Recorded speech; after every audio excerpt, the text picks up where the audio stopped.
So yun guys, dito tayo ngayon sa Robinson Calasiao at meron daw tayong Nissan NIM Tour. Sarado pa oh. Ayun yung mga guard na kapila doon. I saw the city passing by my window. Ito nga pala yung booth ng Nissan NIM Tour 2025. Napakaganda, di ba? Hello po, good morning. Great morning, wow. Great morning. Hello. Hi, morning. Ganda ng patrol. Oh. Alam mo, may nakita ako design dito. Yung astig yung mukha. Pinaka-facelift na to, ang ganda. Kung may malaking discount, why not? Nissan Philippines, beke naman. Tapos ito, guys, oh, may Nissan Katana. Na? Ito yung katana na blade ng itsura. Parang espada siya, di ba? Sukatin natin, pare. Alam mo, kapag ka naka-display yan, pwede mong sakyan para ma-feel mo. Uy, ang baba. Nice, ha? Ganda. I like it. By the way, ang main feature lang natin ngayong araw is yung Nissan Navara. Ito lang tayo. So, napagalan tayo ng konti. Pero ang ganda, oh. Tingnan mo yung headlights niya. Grabe, no?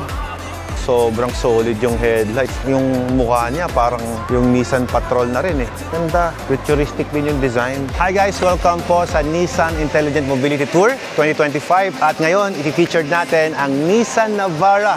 All new 2025. Off the subway leading nowhere. Papakita ko sa inyo ang isa sa pinakamatalinong pick-up truck na ngayon ay na-discover natin. Magsisimula tayo dito sa ating exterior. Meron siyang napakagandang LED lights na sobrang solid ang itsura. Mapansin nyo, napaka-futuristic ang dating na kung titignan natin, masabi ko lang sobrang angas. Tapos makikita nyo rito guys, meron siyang dalawang parang camera doon. Meron siyang sensor na kung saan kapag tinamaan ng ilaw yon, ito, kapag nakahayan, mag-automatic siyang mag-glow. So, pinadali niya yung driving comfort ng owner na to. Yung grills niya guys, makikita nyo, ang ganda. Yung nakikita nyo naman sa kabilang side, kapag nakaharap ka dyan, left side, makikita mo doon, sensor yung dalawang yon. At ito, yan, ang nadidetect niya kapag ka umulan, may patak ng tubig dyan, automatic niyang i-rinse yan para hindi ka na magpo-control ng inyong rinse lever sa loob. Okay, one thing na interesting din dito is, napansin nyo, this is a dual rate coil spring na kung saan makapansin natin, pag sinabing coil spring, di ba, yan yung pinaka-komportableng sakyan pagdating sa ating mga four-wheel vehicles. Na kung saan, ang nakakatuwa dyan ay kaya rin niyang mag-load ng 1-ton payload capacity. So imagine nyo yun guys, no? Meron ka ng coil spring, comfort driving, na kayang bumuhat ng 1-tonner. Wow, di ba? Commonly, ako kasi, I'm a pickup lover also. Halos lahat ng pickup ko is nakamuelyan tawag. So ang gandahan ito, dahil dual rate coil spring siya, may laman yan or wala, hindi po kayo makaka-feel ng tagtag. So, ibig sabihin, para kang bumili ng isang pick-up na ang comfort niyan ay parang SUV. Ganun katindi yun. At pag-uusapan naman natin ang ating natawag na blind spot detector. So, nakikita nyo itong mga bilog na to. Yan. This Nissan Navara 2025 is also equipped with blind spot sensor. So, ito yun. Kung may tumatakbo nga sakyan dyan at 32 kilometers per hour, ay meron mag-warning doon sa ating mga side mirror. Dito siya lalabas. Nakita nyo yung logo na to? So, ito mismo, mag-warning siya para aware yung ating driver sa mga blind spot kung meron mang tumatakbong mga sasakyan na malapit sa atin. Napaka-safety ng pickup truck na to. At hindi pa nagtatapos dyan ang lahat dahil ang Nissan Navara na ito ay meron tinatawag na lane departure na kung saan pag lumalabas ka sa inyong line, iwa-warning ka rin ng sasakyan natin kung nasa tamang linya ka pa. Ganun katalino yung pickup truck na to. From ating exterior, ipapakita ko naman sa inyo yung ating gulong. So ito yung gulong ng Navara ngayon. Napapansin natin, all-terrain tires yung ginamit. I think this is already capable sa mga overlanding kasi all-terrain siya, no? Pwede siya sa highway, pwede siya sa off-road. Ngayon, kung na-impress kayo sa labas at sa capability ng pickup truck na to, papakita ko naman sa inyo kung ano naman ang meron sa loob nito. Siyempre, sakay tayo sa ating passenger. May lumalabas na warning dito kapag binubuksan natin yung pinto. Yan o, tumutunog siya at nagre-remind sa atin na naka-on yung ating headlight. Ibig sabihin, kapag pinatay ko yung headlights, wala na yung warning. Ibig sabihin, hindi mo maiiwanang nakabukas yung headlight kapag bababa ka na from your parking area. Talino, di ba? Kung mapapansin nyo guys, sa ating aircon display, makikita nyo na sobrang liit na ng mga aircon na labasan ng hangin natin. Dito nakalagay yung hazard button natin in case you want to use a hazard. Komportable, that is one thing na nagustuhan ko dito. Maganda yung feel when you ride. Kailangan natin yung comfort talaga kapag sumakay ka na dito. At mapapansin nyo, napaka-premium din ang kanyang manibela. Naka SRS airbag na din siya. Sound check tayo sa busina. Yun yung busina niya. As a driver, napansin nyo naman, sobrang comfort at ang kagandahan sa kanya, yung adjustment ng ating upuan is full electronic na. Adjust natin guys para makita nyo. Ayan o, electronic na siya, umaandar siya o. Pwede kong ilapit na ganun at pwede ko ring ilayo. Yan. Tapos pwede rin siyang ma-incline. Dahan-dahan lang yung incline niya, no? Okay. Ito naman yung pataas. At meron din siyang lumbar dito sa likod. Sarap ng feel kapag nandito na. Ayun, no? Para siyang humihinga, no? So, kung ikaw ay maglo-long ride, mas maliles ngayon yung back pain mo. So, yun ang kagandahan kapag meron ganito yung pickup truck na meron ka. At syempre, dahil sa loob tayo ng mall, bawal i-start to. Pero mamaya, i-feature naman natin to sa ating Nissan Navara test ride. Pero ngayon, papakita ko lang muna sa inyo yung electronic. So, start lang natin to, dalawang pindot. Lahat ngayon ng electronic, guys, ito na, gumagana na. Makikita doon yung forward collision warning. Yan. Ngayon guys, syempre, dito naman tayo sa ating cambio. Wala siyang cambio kasi this is fully automatic, no? Pag tinapakan mong ganon, pwede mo siyang ilagay sa rear. So kapag umaatras siya, makikita nyo may 360 camera dito. Makikita mo yung sensor. Iyon, no? Wow! Yun yung sensor na sinasabi. May moving object doon na 360 sensor. Yan! Galing!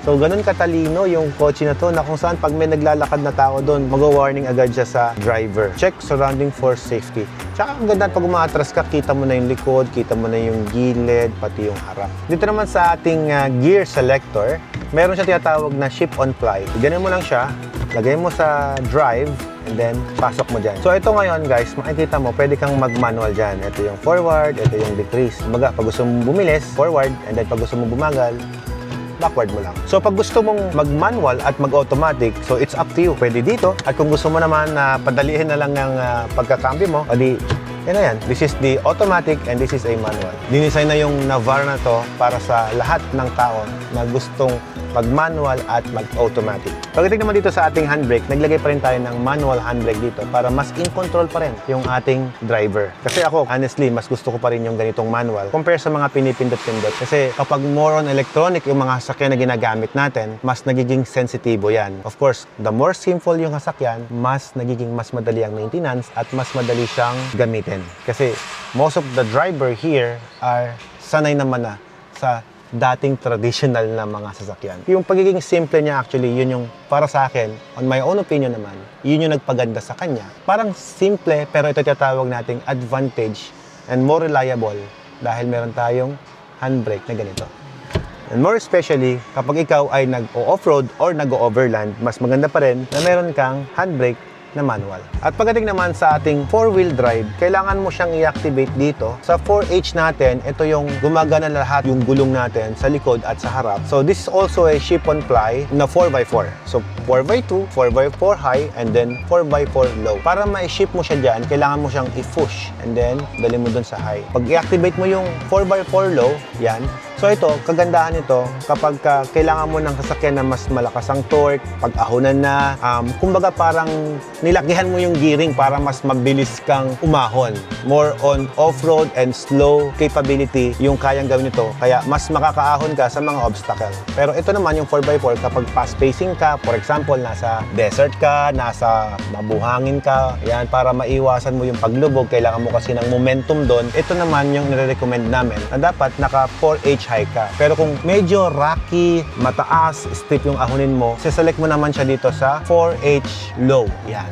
So, yun ang pagsisetting ng 4x4. Meron siyang dalawang klaseng USB port dito at isang Type-C. At pwede ka rin magsaksak dito ng charger dyan in case na kulang pa sa'yo yung dalawang port na yan. Pagdating naman dito sa ating climate control, kung mapapansin nyo guys, naka-dual zone yung kanyang climate control. Na kung saan sa ating driver, pwede mong i-adjust kung lamigin yung driver. At kung gusto mo naman na yung pasahero mo, hindi sanay sa lamig, pwede mong dagdagan yung init para dyan. So, yun ang kagandahan na meron kang dalawang selections na i-choose mo kung ano yung temperature na lalabas sa mga pan natin dito, kung saan tayo namang mga passenger, hindi naman tayo pare-parehas ng tolerance pagdating sa init at lamig kapag tayo ay bumibiyahe ng malayo. So meron din tayong tinatawag na hill descent control na kung saan ang trabaho nito, for example, ikaw lulusong ka from Baguio, Cannon Road, syempre tuloy-tuloy yung paglusong nun kasi mataas. Ngayon, para hindi masira agad yung preno mo, kasi tapak na tapak sa preno, of course ito ang hill descent control natin na kung saan automatic na mismo yung ating Nissan Navara na pababagalin niya yung inyong pag-approach during downhill. So, yun ang advantage ng meron yan. Lalo kapag ikaw medyo off-road riding talaga, kailangan mo talaga to. Pagdating naman dito sa taas, mapapansin natin napaka-basic naman ang naglagay nila. Ito yung ating sun shield protection protection na kung saan mamumove mo siya dyan sa harap at pwede mo rin siyang i-move sa gilid in case na nandito yung init ng araw. May lalagyan din siya ng salamin dito if you want or documents kung ano yung gusto mong ilagay dyan. At meron din siya tinatawag na vanity mirror na kung saan kapag ikaw ay nagme-makeup or what, meron ka na agad na ilaw dyan sa loob. Nakakaputi. May nilagay din silang speaker dito at merong mga switches ng ilaw dito sa pintuan. Selected din siya, no? Pwedeng sa passenger, pwede rin sa driver lang. Napaka-class din ng dating ng loob nito. Mapapansin nyo, nilagyan natin ng mga tumbler dito, malaki. At meron din siyang lalagyan ng cellphone dito. Pagdating naman sa ating driving experience, bukod sa mga binanggit ko na 4x4 capability siya, pagdating naman sa highway, meron naman siya tinatawag na cruise control. Ito yung kanyang cruise control. Hindi nga lang siya adaptive cruise control. This is a normal cruise control. Pero nowadays, maganda rin naman yung manual cruise control para at least hindi ka biglang nagugulat na biglang bumibilis na pala according sa sinet mo na speed. So, mas more on hindi siya ganun ka-high-tech pagdating sa cruise control. Pero ako, approve na sa akin. Pagdating naman guys sa ating long drive, kapag inaanto ka na, nadidetect na rin ang ating steering wheel na kung saan merong mag-a-alarm dyan kapag kailangan mo nang magpahinga. Dito naman sa ating lalagyan dito ng mga files, documents, meron siyang nilagay na USB port doon. No? Yan. Maliit lang siya. Yun ang kagandahan. Meron din mga USB port dito. Hindi ba kapag tayo bumibiyahe, lalo na sa expressway tayo, maraming sasakyan dyan sa likod na pag nagtingin kayo dito sa ating rear view mirror ay masisilaw kayo kasi syempre kitang-kita mo lalo kung naka-high beam sila. Meron sila dito nilagay na electronic anti-glare na ito, pag inon mo yan, yung sensitivity nito, kapag nailawan siya, itong mga sensor na yan, automatic na ididim din niya yung salamin mo para ikaw na driver, hindi ka masisilaw doon sa likod. Okay na.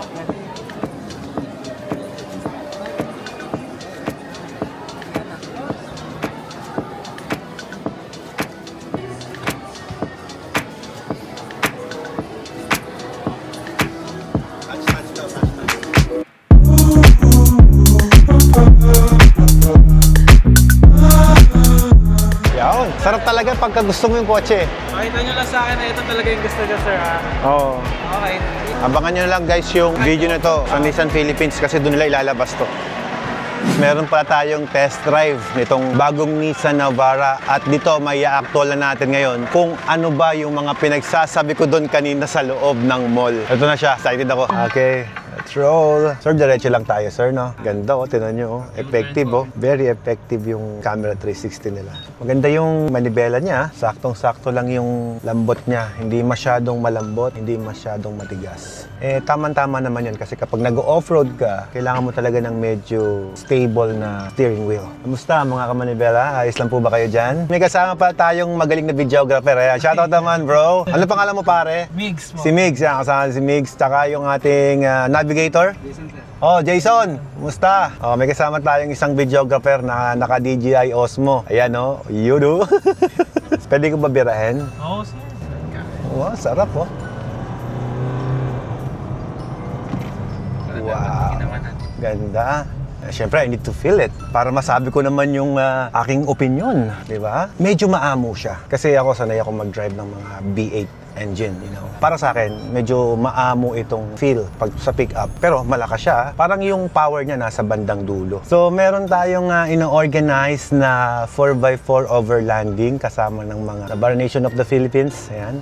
Mangyayari po yan sa Mabini, Pangasinan. Gagamitin natin itong 4x4 na Navara. Hopefully guys, makasama namin kayo sa aming upcoming car camping overlanding din sa Mabini, Pangasinan. So, ngayon naman guys, ito naman yung aking regular vlog. At susubukan naman natin ngayon yung mga pinagsasabi ko sa inyo kanina doon sa loob ng mall kung talaga bang effective. Siyempre, bago ang lahat, sound check muna tayo. Narinig ba kayo? Tahimik, no? Yun ay 5,000 RPM na. Papakita natin sa kanila yung emission.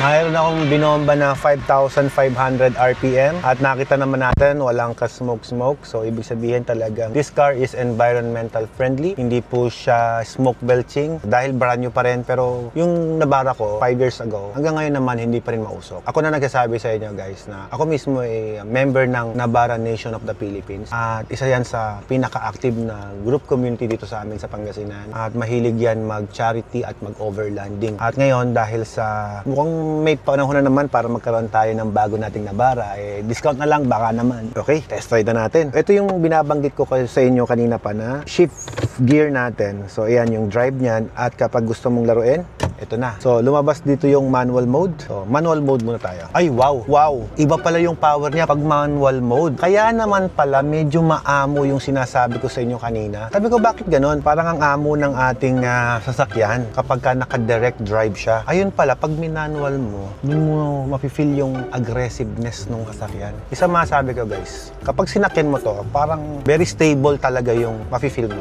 This is not just an ordinary pickup na parang feeling mo nakalutang siya sa kalsada. Pakita ko sa inyo mamaya. At sobrang effective ng tinatawag nating dual rail coil spring. Teka. Sa Ilocano kasi, Navara yung sinasabi, pero naglamiis dito sa loob, hindi siya nagbara. Pag minsan talaga, lamig ng aircon, boss. Sobrang stable niya. Subukan natin sa off-road. Ayan o, may konti dito eh. Dito kasali sa test drive natin, pero gusto kong subukan sa off-road. Ayan o, off-road. Nararamdaman niyo ba yung lubak? Ano masabi niyo sa lubak? Makikita mo yung katawan ko kapag nag-shake-shake, di ba? Hindi naman masyado. So, paikutin natin dito. Maganda yung coil spring niya. Ba? Parang bibili na yata ako ng Navara. Maganda yung setup to ng 4x4, no? Tsaka 4x4 siya, Ganda. Siyempre, yun ang napaka-importante for me, Kaya ako bumibili ng mga sasakyan na medyo high-end. Kasi ang binabayaran ko talaga doon is comfort. Ngayon, kung kaya pala ibigay sa'yo ng isang pickup truck, yung comfort na yon, wala ka nang hahanaping iba. Test drive natin muna from start. So, ilagay natin sa playful shift natin. Manual mode tayo. Birahin natin ang isa. Ready? Ready. Nice. Nice.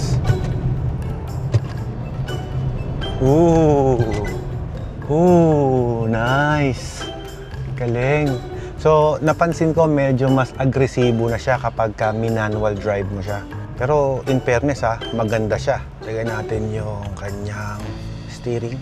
Siyempre, kailangan masubukan natin maigi. Drive. So, ikot pa tayo.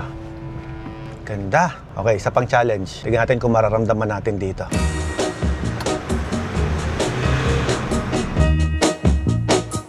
I'm gonna tell you that I love you 100 times a day, yeah. You'll get tired of my voice, that's how much I'm gonna tell you that I'll miss you. I'll miss you if you go. Yes, I'm According po sa ating kasama dito na sa ngayon ay sobrang komportable sa likod. Ako pa lang daw yung nag-test drive ng ganito na. Sir, ako pa lang ba, sir? Okay, kung paano. Kaya binalidate niya. Ako pa lang yung ganyan ko yung kotse niya. I love you, so I really hope you love me too.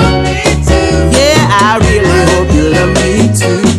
Galing, no, pre? Galing na, no? So, kung paano natin iseset, dapat ini-neutral mo muna siya. Same process, neutral, and then push, and then 4H. Ang lakas! Wow! Grabe itong nasakyan to. Meron naman tayong isang nasakyan na papangarapin ngayong taon. Ito yung Nissan Navara. So kung paano siya sineset, ito. So ilalagay mo siya sa neutral, full stop ka, tapos punta ka dito. Ayan. Ito na yung 4x4 na low mode mo. And then, drive. Feel natin yung difference.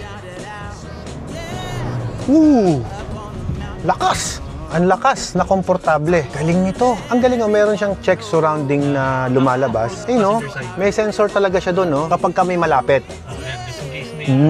Tama, may obstruction dyan, di ba? Very intelligent yung gumawa. Napaka-clever niyan. Galing. Meron lang akong konting comment dito sa ating test drive na kotse ngayon. Wala siyang hawakan dito. Pero maliit na bagay lang naman. At alam ko naman, kapag ang mga manufacturer, meron silang hindi nilalagay dito, meron niyang dahilan. Kasi guys, ito yan. Yung steering wheel kasi na to, naglalak to. Tapos, matigas naman siya, kaya pwedeng ka nang dito na umawak. Open, ngayon. So, bakit ka nga naman nahawak dito? Kung pwede naman, ito na. Oo nga naman. Napaka-clever talaga ng designer na to. Talagang masasabi mong intelligent siya, no? Galing. Tapos, ito nga yung sinasabi namin sa inyo kanina. Tingnan nyo guys, ako kasi lamigin ako tingnan nyo. 23 siya. So, pwede mo siyang ibaba. Ayan, gawin ng 19. Ito naman, 18. Kaya naka-jacket yung mga kasama ko So, naka-dual climate selection siya. Ito mas malamig, ito hindi masyadong malamig. At sa likod naman, sabi ng mga pasahero natin, yan, yung mga gwapong pasahero natin na yan, hindi raw sila natatagtag sa likod, sa kabila ng ginanon natin natin. Ayan, so may mga feature talaga na hindi natin kayang i-test sa isang test drive lang na ganito. So marami pa tong detalye, marami pa tong features na pwede mong masubukan. Pero sa ngayon, hanggang dan lang muna tayo kasi very limited lang naman yung kaya natin gawin dito sa ganitong klaseng environment, no? Although marami pa tayong gusto sanang itry. Sana masubukan natin to sa overlanding natin, sa next episode natin. So once again, maraming salamat Nissan Philippines for letting us to test drive this car and for building this good machines and equipment for our families. Sana magkaroon tayo nito. Anyway, so hanggang dito lang yung aking vlog. Maraming salamat ulit sa nag-sponsor ng video ito. Ayan, Nissan Philippines. And sa mga gustong pumunta dito sa Robinson, Calasiao, open po sila from January 17 hanggang January 19. At i-experience nyo po ang Nissan Mobility Tour 2025. Dito lamang yan sa Robinson, Calasiao. Subukan nyo muna at patunayan nyo kung totoo ba yung mga pinagsasabi ko dito. Once again, this is Alfred Watermax nagsasabing be blessed and be a blessing to everyone. Splash! Yeah, I really hope you love me.